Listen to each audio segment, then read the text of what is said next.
حدیث ہے سیاہ ستہ کی، صحیح سندوں کے ساتھ مروی، میرے آقا نے ارشاد فرمایا اللہ بڑا غیور ہے.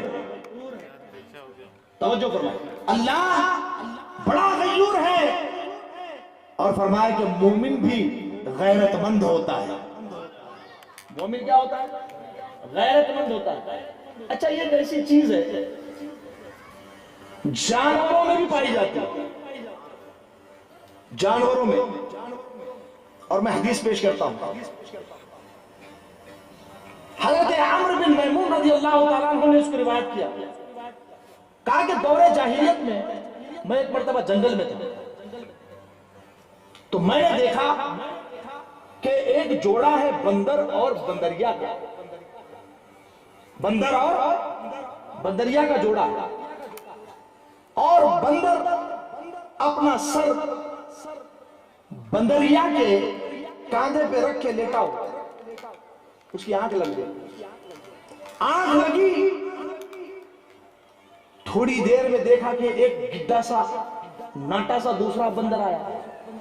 اس نے اس کو دور سے اشارے کیے، دور سے اشارے کیے، آنکھیں مٹکائی. اس نے آہستہ سے لیٹے ہوئے بندر کے سر کو اپنے کاندھے سے ہٹایا، اور یہ پڑا سو رہا ہے، وہ نکل کر کے اس کے ساتھ آہستہ آہستہ جانے لگا. آہستہ آہستہ جا رہی ہے کونے میں. اب وہ فرما رہے ہیں کہ میں فالو کر رہا ہوں، میں دیکھ رہا ہوں کہ ماجرا کیا ہے. اب میں نے دیکھا کہ دور جانے کے بعد میں اس بندر نے اس بندریا کے ساتھ زنا کیا. یہ روایت کے الفاظ ہیں، اور اس کو علامہ دمیری نے حیات الحیوان کے اندر بھی ذکر فرمایا. کمال الدین الدمیری رحمہ اللہ.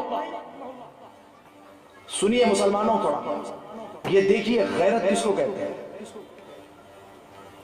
جب وہ اپنے عمل سے فارغ ہو کر کے بندریا لوٹی دوبارہ، پھر اس کا سر اٹھا کر اپنے کاندھے پر رکھ کر کے اسی انداز میں اس نے بیٹھنا چاہا جس انداز میں وہ پہلے بیٹھی ہوئی ہے. وہ بندر بیدار ہو گیا، اس کے بدن کو سونگھنے لگا، اس نے دھکا دیا، چیخو پکار مچائی، اور کہا کہ تیرا میرا کوئی تعلق نہیں. شور مچا کر کے دوسرے سارے بندروں کو جمع کیا، اپنے قبیلے کے، اپنے علاقے کے، اور سارے بندروں نے اپنے ہاتھوں میں پتھر اٹھائے اور مار مار کے اس بندریا کو رجم کیا. اس روایت کو ذکر کیا اور یہ نتیجہ بیان کیا کہ یہ ہے جانوروں کے اندر بھی غیرت،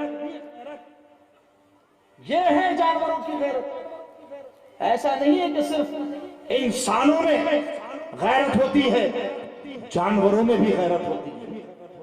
اب ہم اپنا مواخذہ کریں اور محاسبہ کریں، ہم کہاں کھڑے ہیں غیرت کے معاملے میں. آج ہمارے اندر غیرت کیوں نظر نہیں آتی؟ غیرت دو قسم، ایک ہے حمیت اور غیرت جو اللہ تبارک و تعالی کی رضا کے لیے، یہ غیرت محمودہ ہے، یہ پسندیدہ غیرت ہے. جس کے اندر یہ غیرت ہوگی دینی غیرت، دینی غیرت کا تقاضا یہ ہے کہ جب وہ حدود اللہ کو پامال ہوتا ہوا دیکھے گا اس کا دل بے چین ہو جائے گا، حدود اللہ کی پامالی نہیں برداشت کرے گا. میرے آقا صلی اللہ علیہ وسلم کی ایک حدیث سماعت فرمایا. نبی اکرم صلی اللہ علیہ وسلم نے ارشاد فرمایا کہ اگر تم ذاتی طور پر مجھے کوئی تکلیف پہنچاؤ، ذاتی طور پر کوئی ہرٹ کرو، کوئی اذیت پہنچاؤ، کوئی تکلیف پہنچاؤ، میں تمہیں معاف کر دوں گا. لیکن حدود اللہ، اللہ کے قائم کردہ حدود اور اللہ کی قائم کی ہوئی شریعت میں اگر تم نے رخنہ اندازی کی اور خلاف ورزی کی تو میں ہرگز اسے برداشت نہ کروں گا. کیونکہ میری غیرت دینی اس بات کا تقاضا کرتی ہے کہ جو حدود اللہ کی پامالی کرے اس کو سزا دی جائے۔ میرے آقا صلی اللہ علیہ وسلم رحمت للعالمین ہے، لیکن کسی نے زنا کیا تو میرے آقا نے اس کو سزا دی، شراب پی ہے تو اسے سزا دی، کسی نے جو خلاف شرع اور حدود اللہ کی پامالی کی تو اس کو صاف اور ستھرا کرنے کے لیے آپ نے حدود جاری فرمائی ہیں۔ یہ ہے رسول اللہ کی دینی غیرت۔ اب ایک قدم آگے بڑھے، آپ کو میں بتاتا ہوں تقاضا کیا ہے دینی غیرت کا، اس کو بھی سنتے چلے۔ ایک مرتبہ حضرت ام حبیبہ رضی اللہ تعالی عنہا جو بیٹی ہیں حضرت ابو سفیان رضی اللہ تعالی عنہ کی، بہن ہے حضرت امیر معاویہ رضی اللہ تعالی عنہ کی، نام ہے ام حبیبہ۔ کیا نام ہے؟ ام حبیبہ۔ انہی کی نسبت سے مولائے روم نے حضرت امیر معاویہ کو خال المومنین کہا ہے کہ مسلمانوں کے ماموں۔ جی یہ حضرت مولائے روم نے کہا مثنوی شریف۔ تو یہ اس لیے بتا رہا ہوں کہ جب ابو سفیان اسلام قبول نہیں کیے تھے، ایک مرتبہ تشریف لائے تھے، آئے تھے مدینہ طیبہ میں اور رسول اللہ کے مبارک بستر پر بیٹھنا چاہتے تھے، حضرت ام حبیبہ نے بستر پلٹ دیا، کہا کہ تم مشرک ہو، تم ناپاک ہو، تم رسول اللہ کے بستر پر بیٹھنے لائق نہیں۔ بولے سبحان اللہ۔ کیسی غیرت ہے ام حبیبہ رضی اللہ تعالی عنہا کے اندر، اور رسول اللہ سے کیسی محبت ہے کہ اپنے سگے باپ کو بستر پر نہیں بیٹھنے دیا، کہا کہ نہ، تم اس لائق نہیں ہو کہ تم رسول اللہ کے بستر پر بیٹھو۔ یہ ہے غیرت دینی کا تقاضا، حمیت دینی۔ صحابہ، تابعین، تبع تابعین، ان تمام مقدس نفوس کے اندر دینی حمیت تھی۔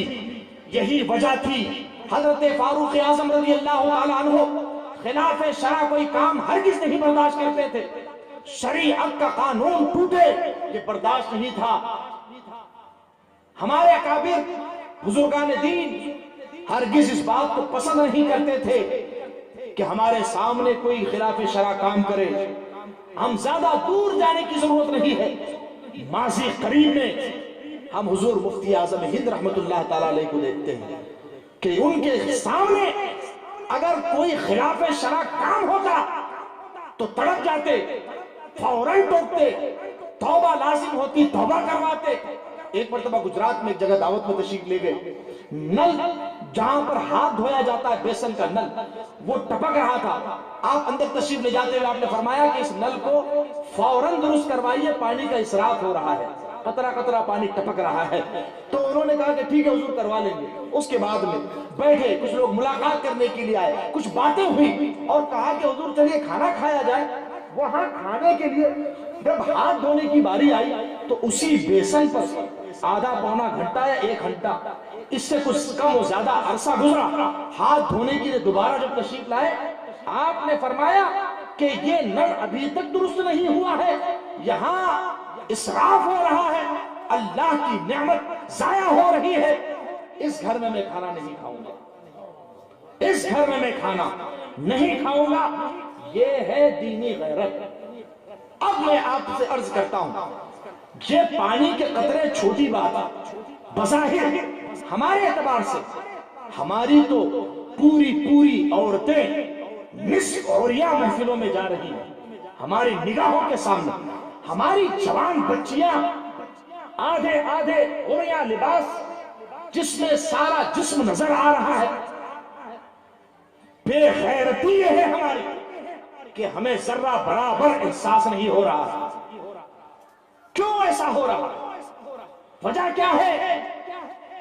ہماری بیٹیاں ناچ رہی ہیں غیروں کے سامنے، اسکول فنکشن کے نام پر، اینیول فنکشن کے نام پر، ایوارڈ سیریمنی کے نام پر، شادی کی پارٹی میں، برتھ ڈے کی پارٹی میں، یہ ساری جو ہمارے اندر خرافات، واہیات، بے حیائی، یہ ہے ہماری بے غیرتی کی اصل وجہ، کیونکہ ہم نے گناہ کو گناہ سمجھنا چھوڑ دیا، ہم حرام کو حرام نہیں سمجھ رہے ہیں، ہمارے اندر سے اللہ کا خوف نکل گیا ہے۔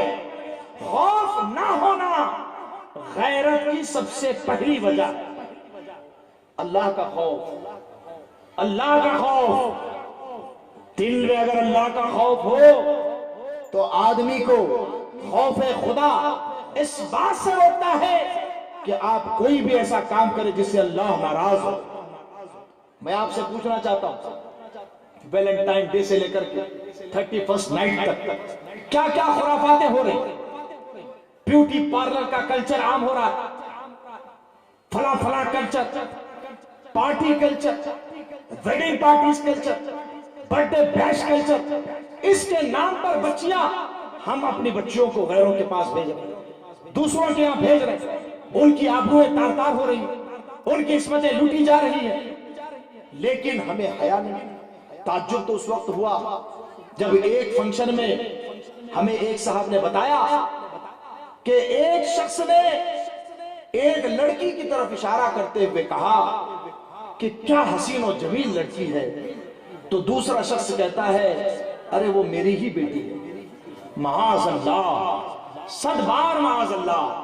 یہ ہے ہماری بے غیرتی کا عالم۔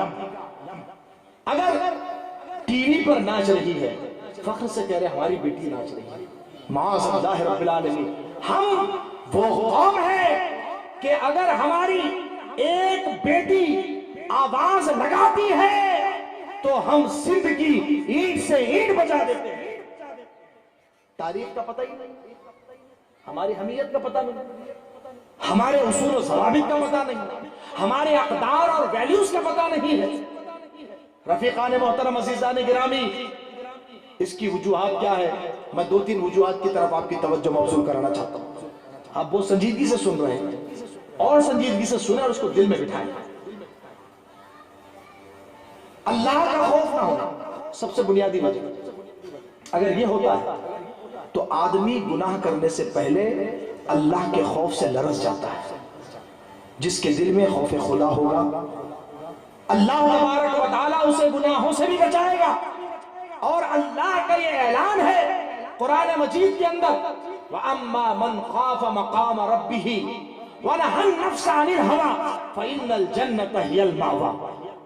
جو اپنے رب کے حضور پیش ہونے سے ڈر گیا، اپنے رب کی بارگاہ کی حاضری سے ڈر گیا، اس کے سامنے کھڑا ہونے سے ڈر گیا، اور اپنے آپ کو گناہوں سے روک لیا،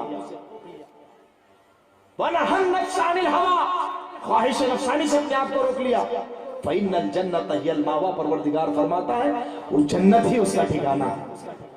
جو گناہ سے بچتا ہے اللہ اسے کیا شان عطا فرماتا ہے۔ بخاری شریف کے ایک حدیث مبارکہ ہے، بڑی تفصیلی۔ 3 لوگ ہیں، جا رہے ہیں کسی سفر پر، طوفانی بارش ہوتی ہے، بخاری شریف کی حدیث مبارکہ، اور ایک غار میں پناہ لیتے ہیں، اور اچانک ایک بڑی چٹان آ کر کے غار کے دہانے پر رک جاتے ہیں۔ اس کے بعد لاکھ کوشش کرتے ہٹتی نہیں ہے۔ اب تینوں نے ایک راز کی بات اللہ کی بارگاہ میں عرض کی، اور اس کے وسیلے سے دعا کی، ایک نیکی۔ اس میں سے ایک بندہ جو تھا، تفصیل کا وقت نہیں ہے، میں ایک نیکی اور ایک اللہ کے خوف سے جو اس نے کام کیا تھا، اس کی برکت، اس کی عظمت آپ کی خدمت میں عرض کرنا چاہتا ہوں۔ رفیقان محترم، اس نے رب کی بارگاہ میں عرض کیا، پروردگار عالم، ایک میری چچا زاد بہن تھی اور بڑی حسین و جمیل، میرا دل اس پہ آ گیا، میں اس کی محبت میں گرفتار ہو گیا، میں چاہتا تھا کسی طریقے سے اس کی قربت حاصل کروں، لیکن مجھے موقع نہیں ملتا تھا، اور وہ اس کے لیے تیار نہ ہوتی تھی۔ ایک دن میں نے اسے 100 دینار کا لالچ دیا، 100 دینار کے لالچ میں وہ اس بات پر آمادہ ہو گئی کہ تنہائی میں مجھ سے ملے گی اور میں اپنی آرزو اور حسرت پوری کروں گا، میں اپنی خواہش پوری کروں، اور وہ اس مقام پہ پہنچی، اور جب میں نے ارادہ کیا کہ اس کے ساتھ بدفعلی کروں، زنا کروں، وہ کپکپانے لگی، وہ کانپنے لگی۔ میں نے اس سے پوچھا کیا ہو گیا؟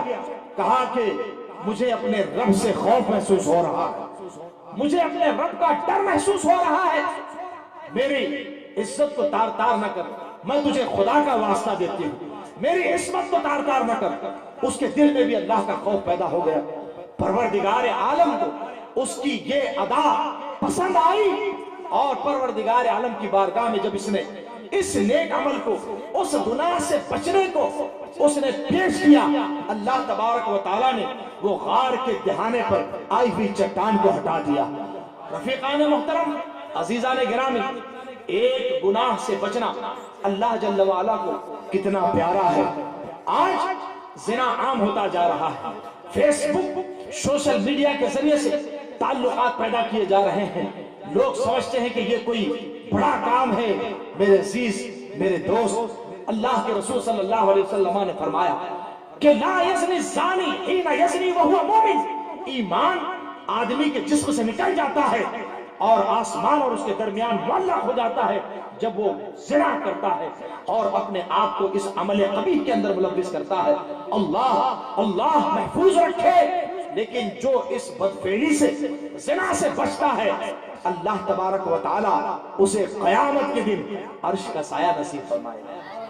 حدیث مبارکہ سنیے، بڑی لمبی حدیث مبارکہ ہے کہ ایسے 7 قسم کے لوگ ہیں جنہیں اللہ تبارک و تعالیٰ قیامت کے دن عرش کا سایہ نصیب فرمائے گا، جس دن کوئی سایہ نہیں ہوگا سوائے عرش کے سایہ کے۔ اللہ کے رسول صلی اللہ علیہ وسلم نے وہ 7 چیزیں بیان فرمائی ہے، لیکن ان میں سے جو 2 چیزیں ہیں وہ میں آپ کی خدمت میں پیش کرنا چاہتا ہوں۔ توجہ کے ساتھ سماعت فرمائے۔ اللہ کے رسول نے ارشاد فرمایا، ایک وہ نوجوان جو دینی ماحول میں پروان چڑھتا ہے، اللہ تبارک و تعالیٰ اسے بھی قیامت کے دن عرش کا سایہ نصیب فرمائے گا۔ عرش کا سایہ قیامت کے دن جب سورج سوا نیزے پر ہوگا، زمین تانبے کی ہوگی اور نفسی کا عالم ہوگا، لوگ اپنے پسینے میں ڈوب رہے ہوں گے، تیر رہے ہوں گے، غوطے مار رہے ہوں گے۔ اس دن عرش الہی کا سایہ ہوگا اور اس کے علاوہ کوئی سایہ نہیں۔ اس دن عرش الہی کا سایہ نصیب ہوگا ایک وہ شخص جسے بڑی حسین و جمیل عورت نے اپنی طرف بلایا، زنا کی دعوت دی، لیکن اس نے کہا انی اخاف اللہ، میں اللہ سے ڈرتا ہوں، میں گناہ کے قریب نہیں آنا چاہتا۔ اللہ کے خوف سے جو گناہ ترک کر دے، اللہ تبارک و تعالیٰ اسے قیامت کے دن عرش کا سایہ نصیب فرمائے۔ عزیزان گرامی، رفیقان محترم، آج ہم اللہ کے ڈر سے کتنے گناہ ترک کر رہے ہیں، اللہ کے خوف سے کتنے گناہ ترک کر رہے ہیں۔ اللہ سچی توبہ کرنے کی ضرورت ہے، اللہ کی بارگاہ میں رجوع لانے کی ضرورت ہے۔ جو بندہ صدق دل سے تائب ہوتا ہے، اللہ جل وعلا اس کی توبہ قبول فرماتا ہے۔ اللہ تبارک و تعالیٰ فرماتا ہے وَإِنِّي لَغَفَّارٌ لِمَنْ تَابَ وَآمَنَ وَعَمِلَ صَالِحًا ثُمَّ اهْتَدَىٰ، کہ بے شک میں انتہائی بخشنے والا ہوں کسے جو میری طرف رجوع لائے، میری بارگاہ میں توبہ کرے۔ توبہ کی فضیلت میرا عنوان نہیں ہے، لیکن ایک واقعہ میں ضرور آپ کی خدمت میں عرض کرنا چاہتا ہوں۔ بنی اسرائیل میں ایک مرتبہ سخت قحط پڑا، حضرت موسیٰ علیہ نبینا وعلیہ الصلوۃ والتسلیم نے ایک مرتبہ سب کو میدان میں جمع کیا، کہا کہ نماز استسقاء پڑھی جائے گی، دعا کی جائے گی، آؤ سب میدان میں جمع ہو جاؤ اور اللہ کی بارگاہ میں گڑ گڑا کر کے ہم دعا مانگے، اللہ رحمت کی ساون بھادو برسا دے گا انشاءاللہ۔ اللہ کی بارگاہ میں دعا کی، پروردگار عالم نے فرمایا کہ اے موسیٰ، تمہاری اس جمعیت میں، اس مجمع میں ایک ایسا بدکار، ایک ایسا سیاہکار اور ایسا بندہ ہے جس کی نحوست، گناہوں کی نحوست کی وجہ سے آسمان سے بارش نہیں برس رہا اور بارش نہیں برس رہی اور اللہ کی رحمت نہیں آ رہی ہے، اسے کہہ دو وہ اس مجمع سے اٹھ کر کے چلا جائے، ابھی اللہ کی رحمت برسنی شروع ہو جائے گی۔ اللہ اکبر۔ ہزاروں کا مجمع ہو اور کسی ایک آدمی کو اٹھ کر کے جانے کے لیے کہا جائے، کیسی رسوائی کا عالم، کیسی ہیوملیشن اور امبیرسنگ سچویشن۔ اس بندے نے وہیں بیٹھے بیٹھے جس جگہ بیٹھا تھا اللہ کی بارگاہ میں سچی توبہ کی، کہا پروردگار عالم، تجھے تیری ستاری کا واسطہ، تجھے تیری غفاری کا واسطہ، تجھے تیری رحمت کا واسطہ، آج اتنے لوگوں کے سامنے مجھے رسوا نہ کرنا پروردگار، میری پردہ پوشی فرما، میں آج سچی توبہ کرتا ہوں اور تیری بارگاہ میں یہ وعدہ کرتا ہوں میں آئندہ گناہوں سے بچتا رہوں گا۔ اللہ جل وعلا کی بارگاہ میں جب اس نے یہ دعا کی ہے، رحمت کی چھما چھم برسات ہونے لگی۔ حضرت موسیٰ علیہ السلام نے عرض کی پروردگار عالم نہ کوئی گیا نہ کوئی آیا نہ کوئی اٹھا، تیرا فرمان تھا کہ کوئی ہے جس کی نحوست کی وجہ سے، جس کے گناہوں کی نحوست کی وجہ سے آسمان سے رحمت کی بارش نہیں ہو رہی، رحمت نہیں برس رہی ہے۔ پروردگار کوئی گیا نہیں، بارش برسنے لگی۔